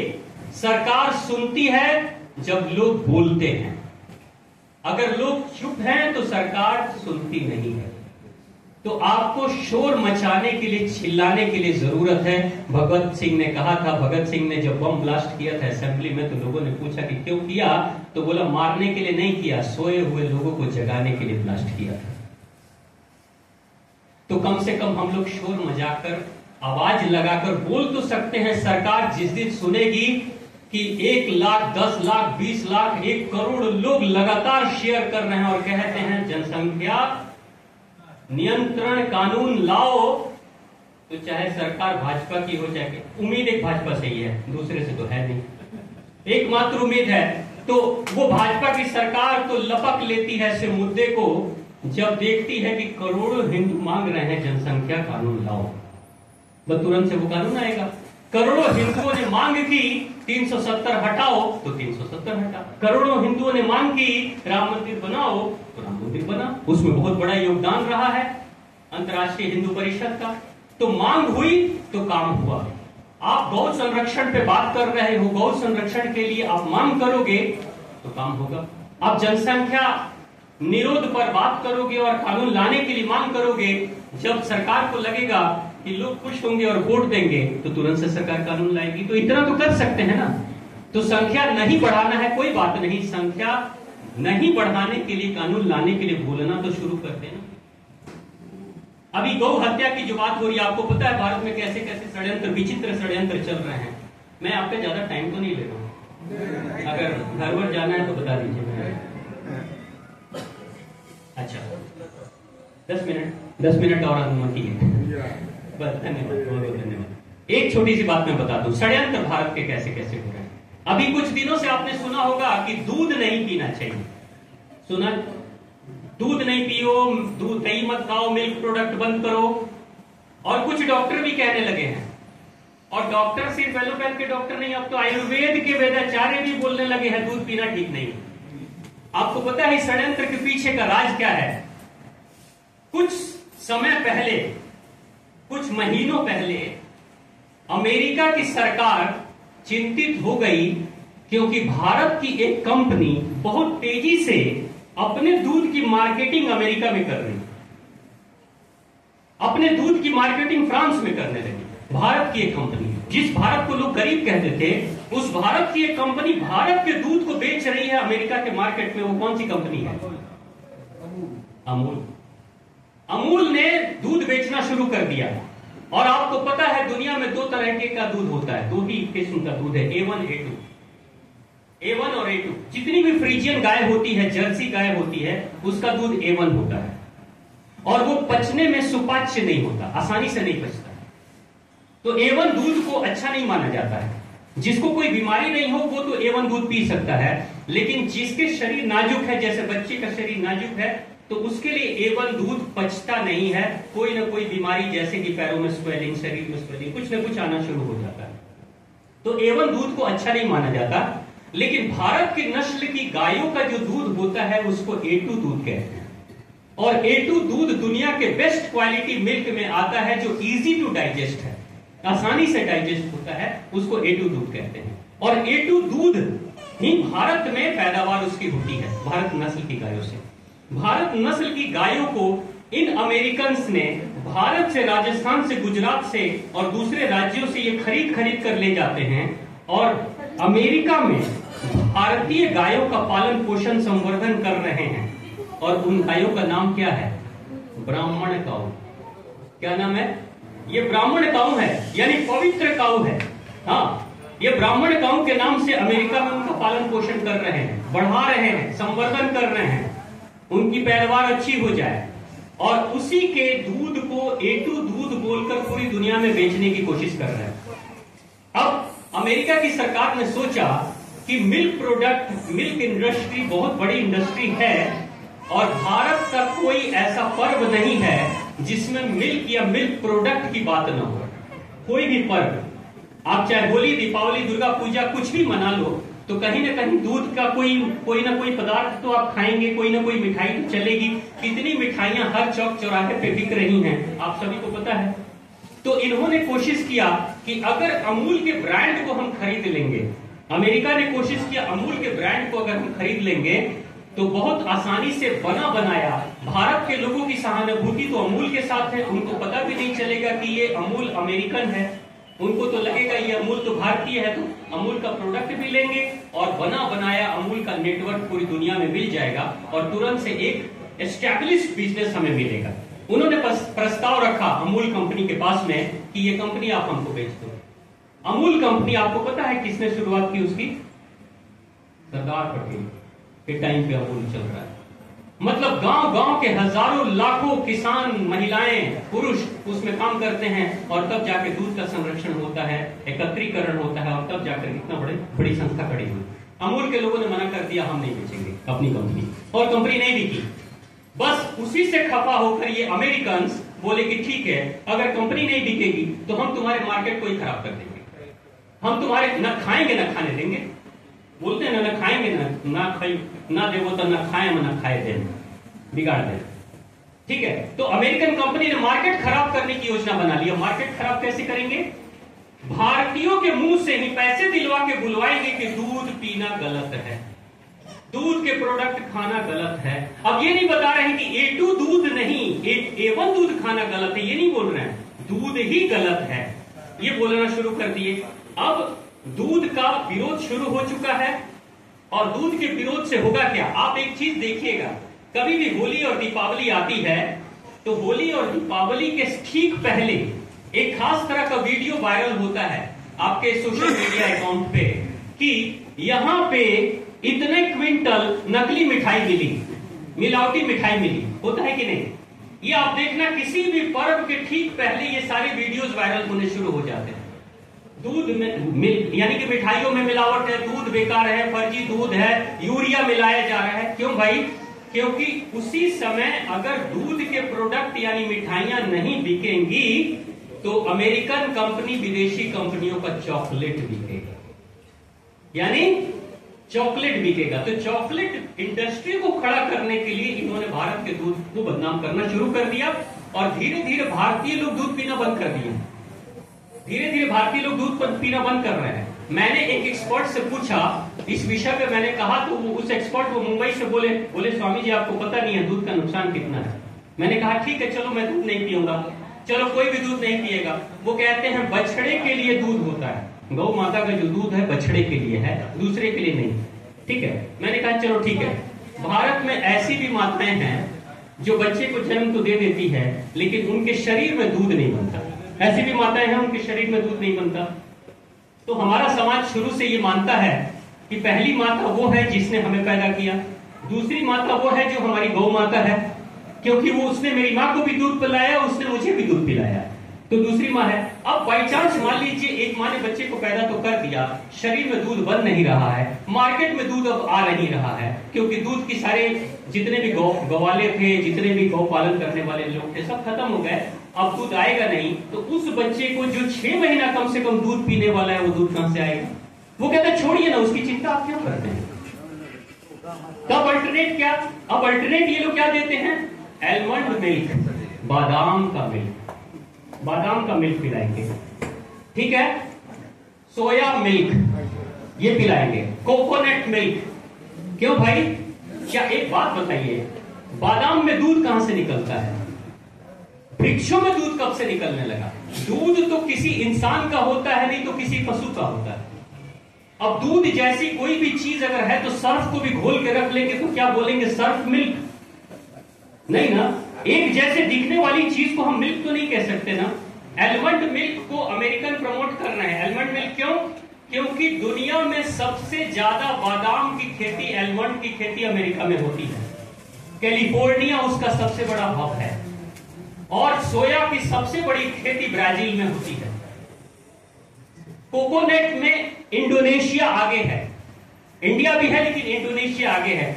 यानी कि भारत में कल को हम लोगों को दूध की जरूरत जब पड़ेगी और डॉक्टर लोग कहेंगे कि दूध पीजिए, और दूध मार्केट की गौ माताएं सारी खत्म हो जाएंगी, अमेरिका अपने पास सारी भारतीय गायों को बचा लेंगे, रख लेंगे, तो पता चलेगा हमारे पास दूध आएगा अमेरिका से, नहीं तो एलमंड मिल्क आएगा। जैसे आपने देखा कि पहले कुछ साल पहले हमारे बाबूजी के टाइम में लोग कहते थे उस समय कि भाई आप घी मत खाओ, कोलेस्ट्रॉल बनता है, हार्ट अटैक आता है, आता था ना, घी मत खाओ। लोगों ने घी खाना बंद कर दिया। अब लोग पूछे कि घी नहीं खाएंगे तो क्या खाएं? अरे वनस्पति तेल खाओ ना, ऑयल, वनस्पति ऑयल खाओ ना। और उसको क्या बोलते हैं? डालडा। एक कंपनी है बिहार की, तो कंपनी ने डालडा, लोग डालडा खाना शुरू कर दिया। अब जो हार्ट अटैक आने लगे, जो कोलेस्ट्रॉल बनने लगा, मरने लगे, तो बाद में फिर वही लोग कह रहे हैं आप घी खाओ। आज लोग कह रहे हैं घी खाओ, है कि नहीं? देसी घी। क्यों भाई? सब तो घी के व्यापारियों को तुमने खत्म कर दिया, अब घी तुम कह रहे हो घी खाओ। इसका मतलब कहां से घी आया? हमसे खरीदो, हमसे खरीदो। यही हालत भारत में होने वाली है। पहले सभी गौपालकों को खत्म कर देंगे, गौ का दूध पीना बंद हो जाएगा, और जब डॉक्टर जी लोग कहेंगे कि भाई दूध पीजिए, शरीर में कमजोरी हो रही है, तो दूध कहां से आए? तो अमेरिका से आएगा। यानी आप देखो इन सभी तरह के षड्यंत्रों के पीछे कितनी बड़ी योजना काम कर रही है, और हम कहीं ना कहीं मूर्खों की तरह एक, वो जो कहते हैं ना, एक सियार जब बोलता है तो सारे हुआ हुआ करके गीता बोलना शुरू कर देते हैं बिना सोचे समझे। भारत की संस्कृति दुनिया की सर्वश्रेष्ठ संस्कृति है। इसको बचाने के लिए जब कभी भी कहीं भी बात हो तो आप जरूर मुखर होकर सामने आए, क्योंकि संस्कृति सिर्फ संस्कृति नहीं, वो तालाब है जिसमें हम सब जीवन प्राप्त करते हैं, हम सब संरक्षण प्राप्त करते हैं। जब तक भारत की संस्कृति बची रहेगी तब तक इस दुनिया में मानवता बची रहेगी। हिंदू अगर कहीं भी रहेगा दुनिया के किसी भी कोने में, तो वो मानवता ही सिखाएगा। इसलिए हिंदू जो एक विलुप्त प्राणी होता जा रहा है, इसको भी बचाने के लिए जरूरी है कि हम अभी से काम करें। नहीं तो यूनेस्को का सर्वे ये आया कि दुनिया में 40 संस्कृतियां थी, दुनिया में 40 संस्कृतियां, जिसमें 39 संस्कृति खत्म हो गई, तबाह हो गई। एकमात्र भारत की संस्कृति सांसें ले रही है, दम घुट रहा है, इसका भी सांसें चल रही है। आप चाहें तो इस संस्कृति को बचा लें, लेकिन हमेशा याद रखिएगा कि कोई भी संस्कृति बचती है तो सरकार नहीं बचाती। भारत की सरकार संस्कृति नहीं बचाएगी, भारत की सरकार सुरक्षा देगी, विकास करेगी, लेकिन संस्कृति बचाने का काम हम सभी गुरुजनों का। ये जो गुरुजन है ना, अपने घर परिवार सब छोड़कर संस्कृति ही की तो चर्चा करते हैं, धर्म की ही तो बातें करते हैं ना, कैसे जीवन जीना, कैसे बेहतरीन जीवन जीना। लेकिन भारत की संस्कृति को तोड़ना है, इसलिए आपने देखा होगा कि गुरुओं को बदनाम किया जाता है कि अंधविश्वासी है, ढकोसला फैलाते हैं। और अगर गहराई से आप देखोगे तो आसाराम बापू का नाम भी बदनाम किया गया ना। सच्चाई है कि आसाराम बापू भारत के पहले एक संत थे जो क्रिश्चियनिटी के खिलाफ काम कर रहे थे, इसलिए उस व्यक्ति के ऊपर बलात्कार का केस करके उसको फंसाया गया ताकि जो कन्वर्जन हो रहा था उसको रोका जाए। लेकिन हम हिंदू रटने लगे क्योंकि मीडिया में सबने कहा कि आसाराम बाबू बलात्कार ये नहीं। इस तरीके के किसी न किसी तरीके से जब को कभी भी कोई साधु संत सन्यासी आगे बढ़ेगा, संस्कृति को बचाने की कोशिश करेगा, कैसे न कैसे कोई लांछन लगाकर उसे बदनाम किया जाएगा, उसे खत्म किया जाएगा और तब आसानी होगी आपको कर जाएगा। यानी सरकार सुरक्षा तो दे सकती है लेकिन सांस्कृतिक सुरक्षा कोई दे सकता है तो भारत का सन्यासी दे सकता है। इसलिए सन्यासियों को भी बचाने के लिए आपको आगे आकर सहयोग जरूर करें। तो इस तरह के कार्यक्रमों में आप सब आए, मैं बहुत खुश हूं और हृदय की गहराई से मैं आदिशक्ति से मैं प्रार्थना करता हूं कि आप दिन दुनी रात चौगुनी शारीरिक, मानसिक, आध्यात्मिक रूप से आप आगे बढ़े और आप भी सुरक्षित रहें, आपके बच्चे भी सुरक्षित रहें। समय की कमी है, नहीं तो मैं कुछ स्वास्थ्य की भी बातें करता। एक छोटी सी बात, अंतिम बात, कि मैं एक अभियान पिछले 20 वर्षों से चला रहा हूं कि भारत का व्यक्ति या दुनिया का कोई भी व्यक्ति बिना किसी दवाई के स्वस्थ कैसे रह सकता है। मैंने डायबिटीज, बीपी, ऑर्थराइटिस, पाइल्स, माताओं में लिकोरिया की समस्या, खून की कमी, माइग्रेन, डिप्रेशन जैसी बीमारियों पे काम किया है। और फ्री ऑफ कॉस्ट आप हमारे चैनल पर जाओगे, स्वामी दिव्य सागर लिखोगे यूट्यूब पर, फेसबुक पर या दिव्य पवन धारा, तो आप देखोगे बहुत सारे भाई बंधुओं ने जिनकी डायबिटीज ठीक हुई है 1 महीने में, 2 महीने में, 3 महीने में, किसी का पाइल्स ठीक हुआ। कोरिया के एक भाई साहब है, उनका डिप्रेशन 8 सालों में ठीक नहीं हो रहा था, 6 महीने में ठीक हुआ। किसी बहन की थायराइड ठीक हो गई, है ना। इस तरह की अनेक तरह की चीजें हैं। तो मैं चाहता हूँ कि समय की कमी है, अगली बार अगर आप लोग मौका देंगे अनिल जी भाई साहब से बुलाएंगे। अनिल जी भाई साहब ने कहा कि बड़ी पैरवी से मुझे इन्होंने मनाया, जबकि सच्चाई ये है कि मुझे लगा कि अनिल जी भाई साहब ने गलती से मुझे फोन नहीं कर दिया। क्यों? क्योंकि इतनी बड़ी संस्था है, मैं इतना छोटा सा इंसान हूँ, मैं आऊं पता नहीं गलती से वो कभी कभी गलत नंबर डायल हो जाता है। इसलिए मैं सोचा अनिल जी भाई साहब थोड़ा सा ठीक से आकलन कर दें कि रॉन्ग नंबर तो नहीं लग गया। लेकिन मुझे लगता है कि इन्होंने गलती से भी मेरे लिए तो अच्छा ही काम कर दिया है कि रॉन्ग नंबर डायल करके भी राइट पीपल से मिलवा दिया। इसके लिए बहुत बहुत धन्यवाद। और वो छोटा प्रयोग जो मैं बताता हूँ वो आप भी करना शुरू करो। सुबह के समय में अगर 15 साल से ऊपर की उम्र आपकी है तो सवेरे उठते ही शौचालय जाने यानी पेट की सफाई करने से पहले 1.25 लीटर पानी का प्रयोग आप शुरू करना। धीरे धीरे मात्रा बढ़ाना, 10 दिन 15 दिन में 1.25 लीटर पे आ जाना। आपके चेहरे पे दाग, धब्बे, रिंकल्स, पिंपल्स, छाइयां ये सब नहीं होंगी, फोड़े फुंसियां नहीं होंगी, किसी भी तरह का इंफेक्शन, वायरस। जिन लोगों ने 1.25 लीटर पानी का प्रयोग किया इंडिया और इंडिया के बाहर, कोरिया में भी, अफगानिस्तान में, यूरोप में, किसी भी एक व्यक्ति की मृत्यु नहीं हुई थी। और दमे की शिकायत 80 साल के भी व्यक्ति को अगर 1.25 लीटर पानी का प्रयोग करा दिया जाए तो ठीक हो जाता है। ये दावे के साथ मैं कहता हूँ। आप चाहो तो कभी संपर्क कर लेना, मेरे व्हाट्सएप नंबर से अनिल जी भाई साहब से आपको मिल जाएगा। और आप बहुत प्रेम से आपने मुझे समय का आप सब सुने, इसके लिए मैं मां आदिशक्ति से आपके लिए प्रार्थना करता हूँ, आपका कल्याण हो, आपका मंगल हो। तो प्रेम से बोलिए भारत माता की, भारत माता की।